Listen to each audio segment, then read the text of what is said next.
The night sky above the alien city glowed with strange neon colors. But she did not see its beauty. She only saw the walls that trapped her, the guards that followed her, and the cage that waited for her if she stopped running. Her feet were bare and every step cut into her skin, but she kept going, her heart beating like a drum inside her chest. She could still hear the music of the wedding ceremony far behind her. Drums and chants calling her name as if she were a prize to be. Shown not a girl with her own dreams, they had dressed her in silken robes, golden cloth heavy on her shoulders, jewels tied into her hair. The weight of tradition pressed down on her, making it hard to breathe. The elders had told her she must marry a man twice her age, a powerful merchant who had bought her family's debts. He did not care for her smile, her heart, or her tears. Only the wealth she carried with her bloodline. She had begged her stepmother, begged her father's brothers, but they all turned their faces away. "This is your duty," they had said. "This is your fate," but she refused to accept it. And when the drums grew louder, when the guards came to fetch her from the waiting chamber, she had slipped away, her small body moving through hidden doors and dark passages. No one thought she would dare. No one thought she had the courage. But fear can make even the weakest strong. Now she ran through the crowded streets, past glowing stalls and alien markets. People gasped as they saw her. Some laughed, some pointed, some whispered, but none dared to stop her. They knew she belonged to a rich family. They knew trouble would follow, and so they turned their eyes away. Her breath came in sharp gasps. Her silken robes now torn and dirty, her golden crown slipping from her head. She threw it down, not wanting its weight anymore. Behind her, she heard shouts. Armored guards forcing their way through the crowd, their metal boots striking hard. Against the stone ground, one of them shouted, "Stop her! The bride belongs to Lord Varan." But she did not stop. She would rather die in the streets than return to that hall. The alleys twisted, dark and wet, and she pushed herself deeper into them, rats scurrying away, the smell of rust and oil filling her nose. The city above her seemed like a maze, endless bridges and neon lights flickering like cruel stars. She stumbled, her knee scraping on the ground. But she pushed up again, wiping away her tears with trembling hands. Her chest ached, her legs shook, but her mind screamed only one word: freedom. She had never tasted it before. Always watched, always ordered, always treated as a coin to be traded, not as a living soul. Tonight, she would have freedom or nothing. Then she saw Itan old vehicle parked in the shadow of a broken sign. Not a sleek hover car like the others, but something different, strange. It had wheels, not thrusters, and it smelled faintly of oil and smoke. Its door was open, as if waiting for her.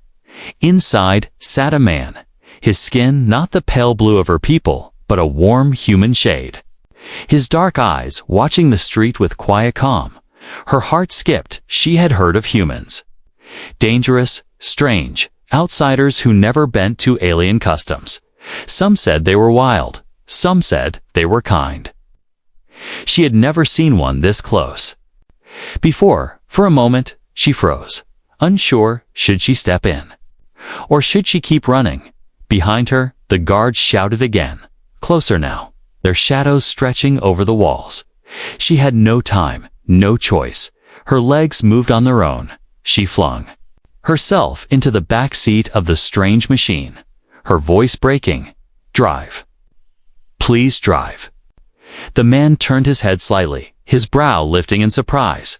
His voice was calm, deep, with a hint of curiosity. "You lost?" he asked, as if she had not just thrown herself into his life. Her hands clutched the seat, her body shaking. "They'll catch me. They'll take me back," she whispered, her words tumbling out, tears shining in her eyes. "Please, just drive." For a long moment, he studied her through the rear mirror. Her torn clothes, her bruised feet, the crown-shaped mark still pressed into her forehead. His eyes narrowed as he noticed the armored guards now appearing at the end of the street. Scanning the shadows, he sighed, his fingers tightening on the wheel. Then, without another word, the engine roared to life. The old vehicle shuddered and rolled forward, pushing into the busy street. The neon lights flashing over its dusty windows. The guard shouted, pointing at the taxi, but the man only tilted his head and muttered, "Hold on," before steering into the chaos of traffic. The girl clung to the seat as the machine swayed. Her heart racing, she had no idea who this human was, no idea where he would take her. But one thing was certain, he had given her something she had never known before, a chance, and for the first time. Hope burned inside her chest, faint but alive, like a spark waiting to become fire. The old taxi rolled through the glowing streets, its engine growling louder than the hover cars around it. The human's hands were steady on the wheel, his eyes calm as if this was nothing unusual. But for the alien girl in the back seat, every second felt like the end of her life. She pressed herself against the seat, trembling, her hands clutching the edges as if the whole world would swallow her if she let go. She could still hear the voices outside, guards shouting, whistles piercing the air. The wedding hunters were close, their scanners sweeping through alleys and bridges. If they stopped the taxi now, she knew she would be dragged out and chained. Like an animal, her throat tightened, her heart racing. She whispered again, "Please, don't let them take me." Her voice was so soft it almost vanished beneath the noise of the city. The human glanced at her in the mirror, his face unreadable, his eyes sharp like someone who had seen too many dangerous nights. He did not ask her who she was, he did not ask why she was running. Instead, he shifted the gear and muttered in a low voice, "Sit tight, kid, this might get rough." The taxi swerved suddenly, cutting between two towering trucks, horns blaring behind them. The girl gasped, clinging tighter, her stomach twisting with fear. But the human seemed almost relaxed. Guiding the old machine like it was an extension of his own body, the neon lights flashed across his face, showing scars on his jaw. The shadow of a man who had lived through wars. At the next corner, a group of armored guards stood blocking the road, their weapons glinting. One lifted a scanner, and the beam swept across the street. The girl froze, her breath caught in her throat. If they scanned the car, it would be over. The human slowed. Leaning his arm casually on the window, he looked. Nothing like a rescuer, more like a tired driver just trying to make his way through the night. One of the guards stepped closer, eyes narrowing. The girl's nails dug into the seat, her whole body stiff with terror. Then the human spoke, his voice carrying a lazy drawl. "What's the problem, officer?" "My meter's running, and my passenger's already late." The guard scowled, eyeing the inside of the taxi. His gaze brushed over the girl, but in that moment, she bowed her head low, covering her face with her long hair, her torn robe making her look more like a beggar than a bride. The guard hesitated, annoyed. But then another call came through his comms, pulling him away. With a grunt, he waved them through. The taxi rolled forward again, slow at first, then faster. Once the checkpoint was behind them, the girl let out a trembling breath she hadn't realized she was holding, her shoulders shaking. They almost saw me," she whispered. The human only gave a half smile in the mirror. "Almost doesn't count," he said simply, and pressed harder on the pedal. The city blurred outside, towers fading into darker streets, neon giving way to flickering lamps. The further they went, the emptier it became. The girl pressed her hands together, finally finding her voice. "You don't understand," she said softly. "They'll never stop. They'll hunt me until I'm caught." The man didn't look back, his eyes fixed on the road. "Then you better start talking," he said, his voice quiet but firm, "because right now, I don't know if I'm driving a victim or a criminal." Her throat tightened, her words stumbling out. I was forced. The marriage was not my choice. They sold me like a coin to pay off debts. I don't even know the man. I don't want him. I don't want this life. Her tears blurred her vision. Her voice breaking. I just wanted to run. Even if it kills me. For the first time, the human's expression softened. His jaw tightening, something flickering in his eyes. He had heard this tone before in war zones, in refugee camps. In broken voices that belonged to people who had been treated as less than human, or less than alive. But before he could answer, a sudden shriek echoed from above. A red light cutting across the street. The girl's eyes widened in horror. A tracking drone swooped down, its scanners glowing as it locked onto the taxi. The human cursed under his breath, gripping the wheel tighter. "Guess the easy part's over," he said, then slammed his foot on the pedal. The taxi roared, leaping forward like a beast. The drone screeched as it followed, sending out alarms that echoed. Across the city, the girl clung to the seat, her body shaking with every violent turn. Fear choking her breath, yet deep inside. She felt something else, a spark of strange trust, because even in the chaos, even as danger closed in, the human did not falter. He drove as if he had always been waiting for this moment, as if saving her was not a burden, but a duty he had already chosen. And for the first time in her life, she wondered if she had just stepped into the hands of someone who would never trade her, never chain her, never sell her away. She wondered if maybe, just maybe, she had found her first taste of freedom inside a stranger's taxi. The old taxi rattled through the narrow streets, its wheels grinding against the cracked stone roads. The human's hands were tight on the wheel, his eyes flicking to the mirror every few seconds. The girl sat in the back, her breath coming in shaky bursts, her hands gripping the torn fabric of her robe as if it was the only thing holding her together. The glow of the city was fading behind them, but the sound of drones still buzzed in. The air above, for a while, neither spoke. The silence inside the taxi was heavy, broken only by the hum of the engine. The girl lowered her head, strands of her silver hair falling across her face. She knew she could not stay quiet forever. He had risked himself for her, yet he knew nothing. He could throw her out at any moment, leave her for the hunters to collect. Her lips trembled as she whispered, "You must think I am foolish."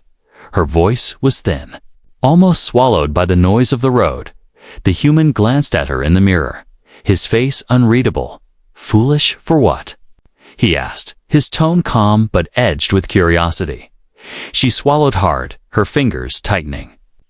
"For running, for climbing into your vehicle without knowing who you are, for dragging you into my mess," she whispered. A tear sliding down her cheek, but I had no choice. They were going to chain me. They were going to give me to him. The human kept driving, his jaw tightening. He did not interrupt. He let her speak, and once the words began, they poured out of her like water breaking through a dam. "My family lost everything. My father is dead, and my stepmother traded me to settle their debts. They dressed me like a doll. They paraded me as if I were livestock. They said it was honor. They said it was duty, but I knew it was nothing more than a sale." Her voice cracked. She lifted her wrists, the skin raw and bruised from where restraints had once held her. "This is what honor looks like to them." The human's eyes darkened, his hands gripping the wheel harder, memories of war flashing. In his mind, villages burned, innocents traded like objects. He had seen cruelty before, but hearing it in her trembling voice made his chest ache in a way he did not expect. She looked up at him through tear-filled eyes. "I don't even know. You, human, but you chose to drive. Why?" He breathed out slowly, his voice low, steady. "Because you asked." Her heart jolted. Such simple words, yet they carried more weight than any vow she had ever heard. No alien, no family member. No elder had ever cared about her request, her wishes, but here was a stranger. And he had risked himself only because she asked. For a moment, her tears slowed, her chest warming with something she could not name. But the fragile peace did not last. A sudden beam of red light sliced across the windshield, a drone swooping down from the sky, its scanner locking onto them, alarms blaring. The human cursed under his breath, turning the wheel sharply. The taxi swayed violently as they darted into a side street. The girl cried out, holding onto the seat. The drone followed, metal wings shrieking as it fired a burst of electricity, sparks raining onto the road. "They found me," she gasped, her voice breaking with fear. "They'll never let me go. Never." The human cut her off sharply, his eyes flashing in the mirror. "Don't say never," he growled, his hands moving with sharp precision as he steered through the maze of alleys. "Never only comes true if you give up." The taxi roared as he pressed the pedal, weaving through obstacles, trash bins toppling, lights flickering as they sped past. The girl clung to the seat, her fear battling with a strange spark of awe. He was not running for himself. He was running for her. The drone swooped lower, metal claws scraping the roof. The girl screamed, ducking down, but the human's hand darted to the dashboard, pressing a hidden switch with a loud click. A panel popped open and released a burst of smoke into the air behind them. The drone screeched, blinded. Spinning wildly before crashing into a wall, the taxi burst out of the alley into the open road, the city lights shrinking as the dark countryside stretched ahead. The girl gasped for breath, her chest heaving. She looked at him with wide, disbelieving eyes. You fought in a war, didn't you?" she whispered.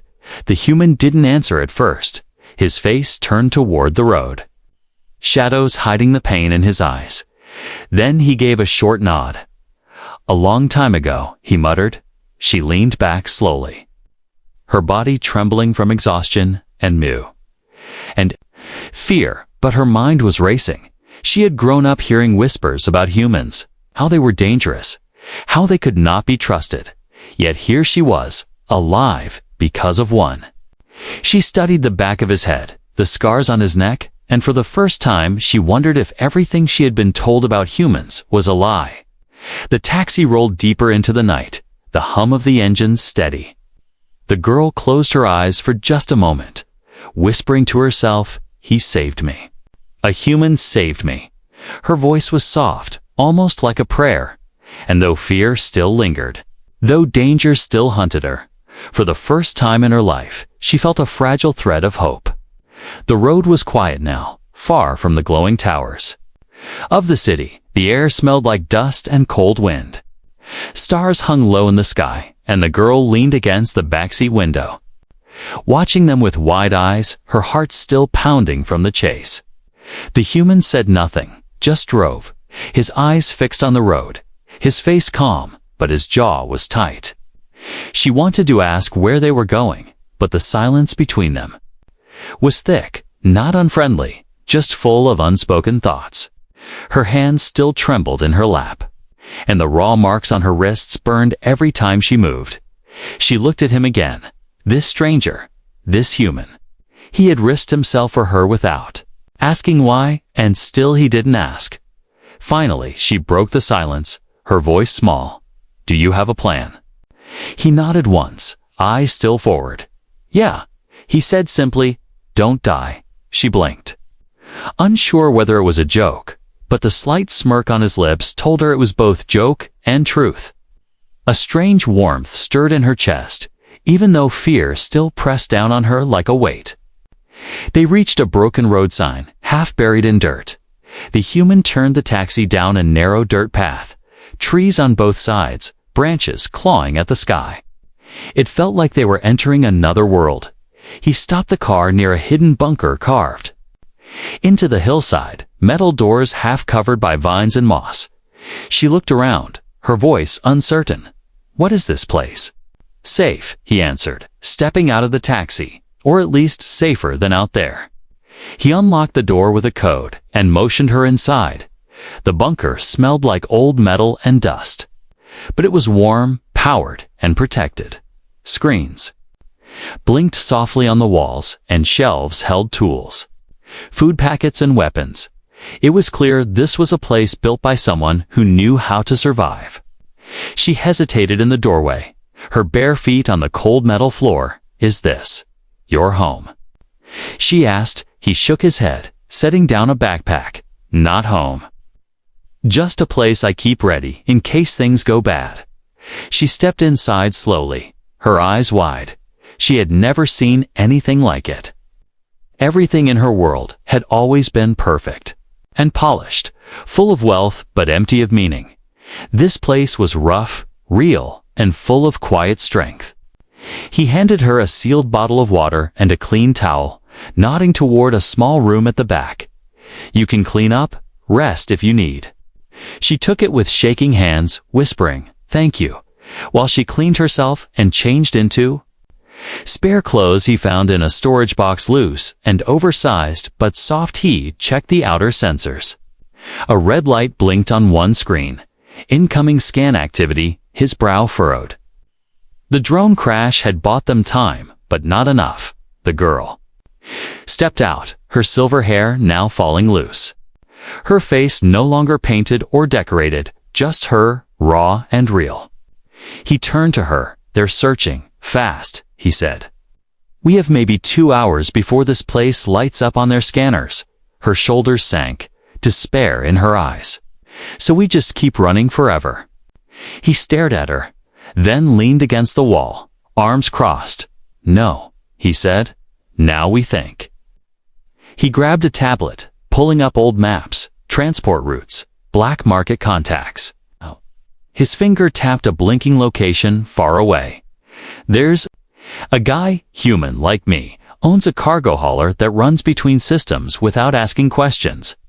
She looked at the map, confused. "You want to send me away?" His eyes met hers, sharp but gentle.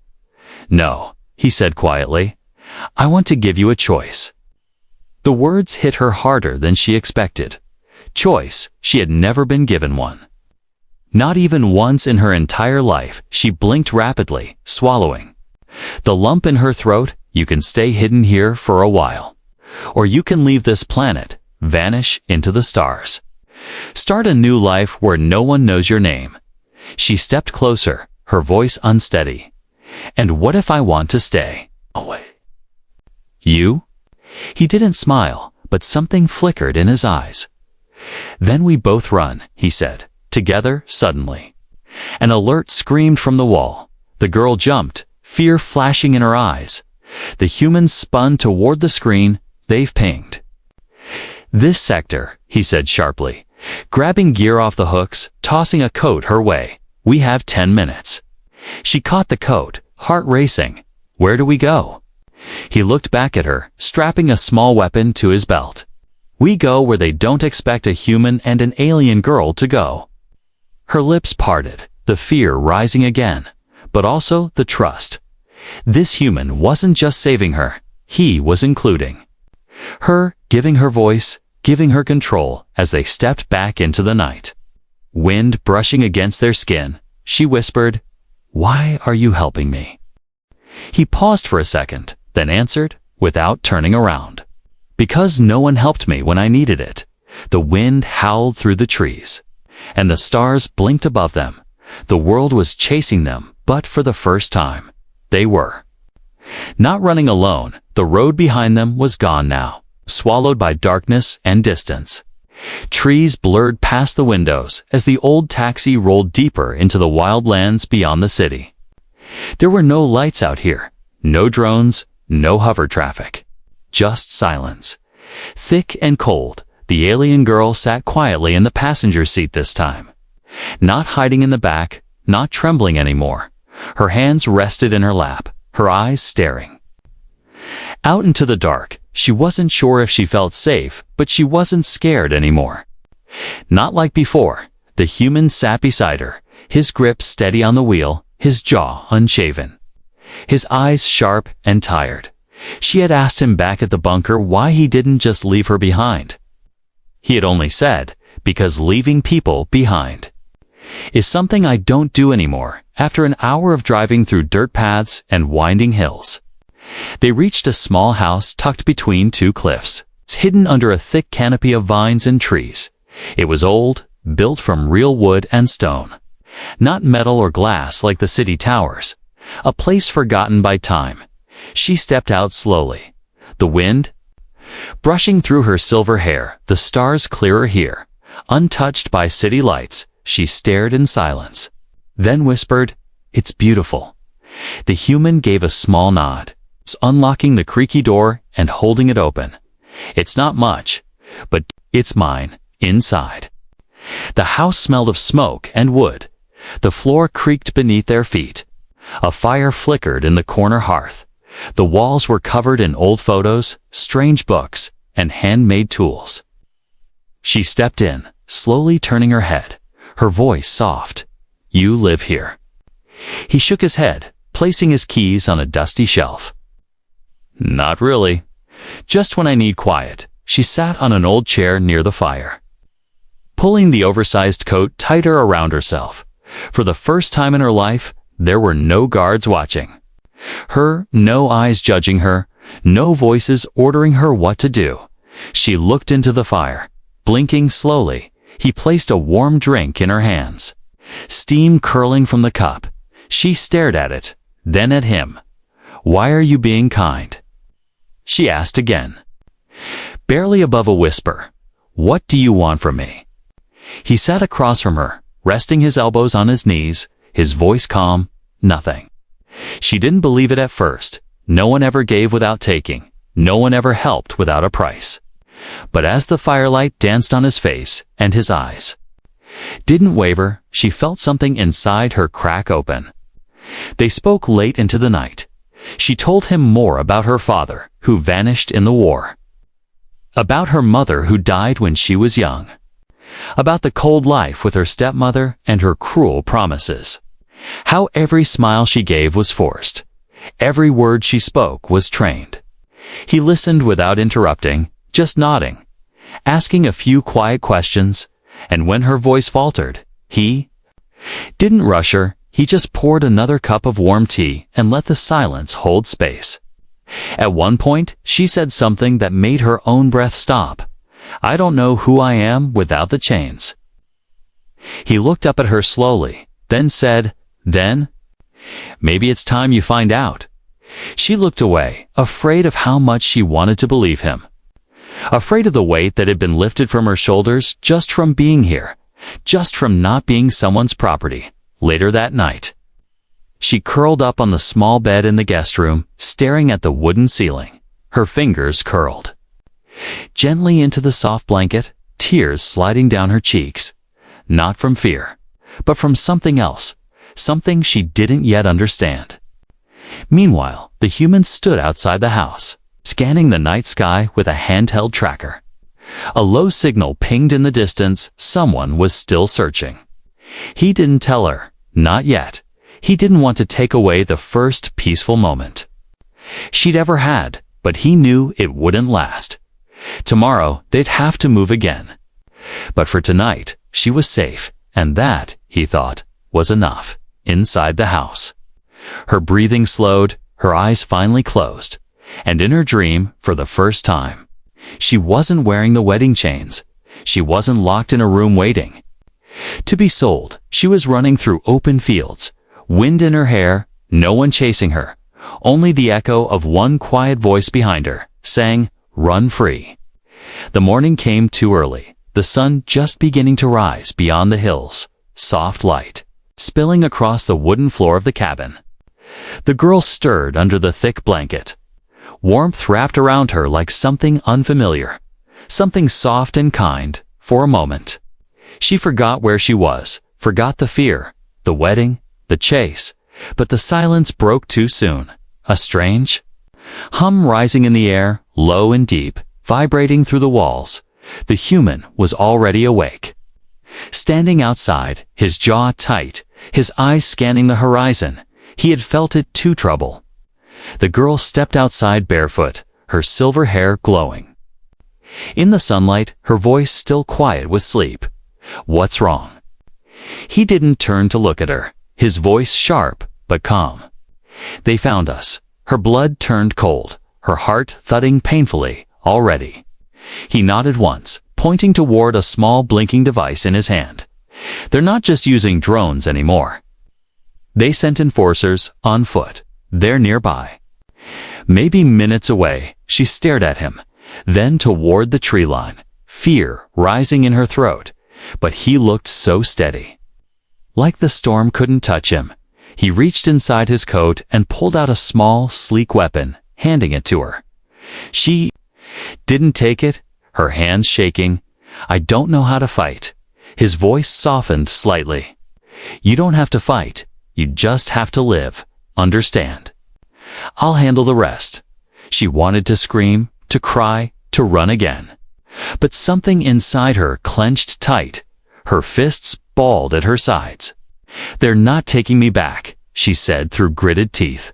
"Not again." He gave her a sharp nod, then turned and walked toward the edge of the clearing where the dirt path ended and the forest began. He didn't have armor, didn't have backup. Didn't even have a real plan, just instincts, old habits, and a promise he'd made to himself. Never let another soul be taken without a choice. The first enforcer stepped into view, tall and covered in heavy metal plating. Glowing eyes scanning the area. Behind him came more, a full squad, armed and cold. The leader raised a hand, speaking through a mask. "We're not here to harm the human. We only want the girl. She's a runaway. She's property of House Varen." The human didn't flinch, his voice low and steady. "She's not property." Another enforcer stepped forward, lifting a blaster. "Then you're interfering with contract law, and that's punishable." The girl stepped out from behind the cabin, her eyes blazing, her voice cutting through the air like a blade. "I'm not anyone's property," she shouted, her hands shaking but raised. "I'm not a thing to be traded. I'm not your bride, and I'm not going back." The guards hesitated, surprised by her courage. She had been the quiet girl, the obedient one. The one who lowered her eyes and followed orders, but not anymore. The human stepped in front of her without a word, his body between her and the weapons. He aimed the small gun calmly, knowing it wouldn't be enough if they opened fire. "You'll have to go through me," he said. The enforcers didn't answer with words. One lifted his weapon. The human fired first, a clean shot to the shoulder joint. Sparks flying, then chaos erupted. Blasts lit up the clearing. The girl screamed, ducking down, crawling toward the trees. But her eyes never left him. The human moved like a ghost fast, trained, using the terrain, the trees, the cabin walls to dodge and strike. Two enforcers fell, but the others closed in. One tackled him hard, knocking the weapon from his hand. They crashed into the dirt, fists flying, the human grunting with pain. The girl looked around wildly, her eyes landing on the metal shovel leaning near the garden fence. She ran, grabbed it, and with trembling hands charged. The enforcer raised his weapon again, aiming at the human's head. But before he could, "Fire!" The girl screamed and slammed the shovel across the side of his helmet, the force knocking him sideways. The human spun, grabbing the man's wrist and slamming him down. Silence returned suddenly, broken only by heavy breathing and the crackle of sparks from the fallen gear. The girl dropped the shovel, her knees weak. She looked at the human, his lip bleeding, bruises forming on his arms, and her heart cracked wide open. "You could have left," she whispered. "You could have run, but you didn't." He looked at her, chest rising and falling, his voice low. "Neither did you." They stood there, two strangers who had become something more, partners in survival, in defiance, in freedom. In the trees, birds began to sing again. The sun rose higher, and the world waited to see what they would do next. Smoke rose gently from the broken weapons scattered in the dirt. The air still tense, thick with the smell of scorched metal and earth. The girl stood beside the human, her hands still trembling, the bent shovel lying near her feet. They didn't speak right away, both staring at the bodies of the fallen enforcers. It was over for now, the wind whispered through the trees, brushing against her torn clothes and his blood-streaked jacket. It felt like the world had paused, waiting for them to decide what came next. He dropped down onto the steps of the old cabin, wincing slightly as he touched the bruises on his ribs. She sat beside him slowly, her knees weak, the sun casting soft light across their faces. "You should hate me," she said after a while, her voice barely above a whisper. "I brought this trouble to your life. You could have died." He looked over at her, one eyebrow raised, then gave a dry chuckle. "I've had worse mornings," he muttered, then added, "and I don't regret any of it." Her eyes searched his face. His words still strange to her, still hard to believe. She had spent her life expecting pain for every mistake, punishment for every disobedience. Kindness wasn't something she understood, yet still felt like a dream that could vanish any second. She lowered her gaze, fingers tracing a scratch on her arm. "What now?" she asked. "They'll send more, won't they?" He nodded. "Maybe not today, maybe not tomorrow, but yeah, they don't quit easy, so we run again." He stood, slowly stretching his arms, pain flickering across his face. Then he looked down at her. "We don't run," he said. "We move forward." She tilted her head, confused. "Isn't that the same thing?" He shook his head, a faint smile on his lips. "Running is when you're scared. Moving forward is when you choose your own path." Her heart fluttered at those words. They sounded like something out of a book, but this wasn't fiction. This was real. This was her life now, and for once, she had a choice. Later that day, they packed what little the cabin had: some food, supplies, maps, and an old keycard he had kept hidden in the floorboards. "What's that for?" she asked as he handed it to her. "It's for an old freighter, docked in a junkyard south of here," he said.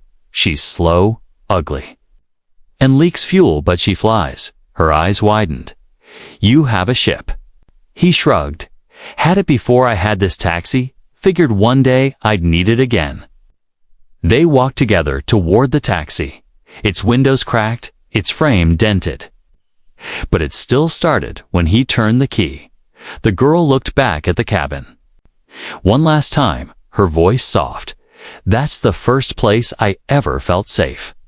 He glanced at her, then nodded. "Then let's find the second."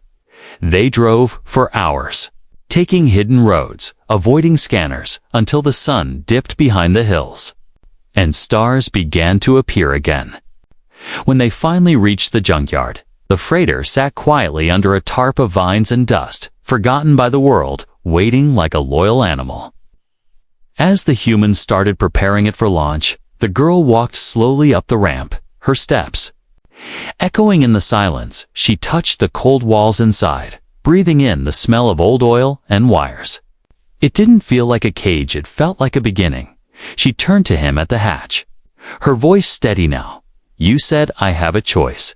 He nodded, standing tall despite the bruises. Every day from now on, she took a deep breath, then smiled a real smile, small and unsure, but real. "Then I choose this," she said. "Not because I'm running, not because I'm hiding, but because for the first time, I want to see what's out there." He stepped inside. Sealing the door behind them, the engines hummed to life, old but strong, and the freighter began to rise below them. The world that tried to chain her disappeared. Beneath the clouds above them, the stars opened like a map, endless and full of stories yet to be written. She looked out the window, her voice barely a whisper. "Where are we going?" He smiled, settling into the pilot seat. "Anywhere you want." And just like that, the girl who was once sold like property took flight as her own person, with a human who gave her no orders, no collar, just freedom, and beside him. She would write her own story 1 star at a time. The end.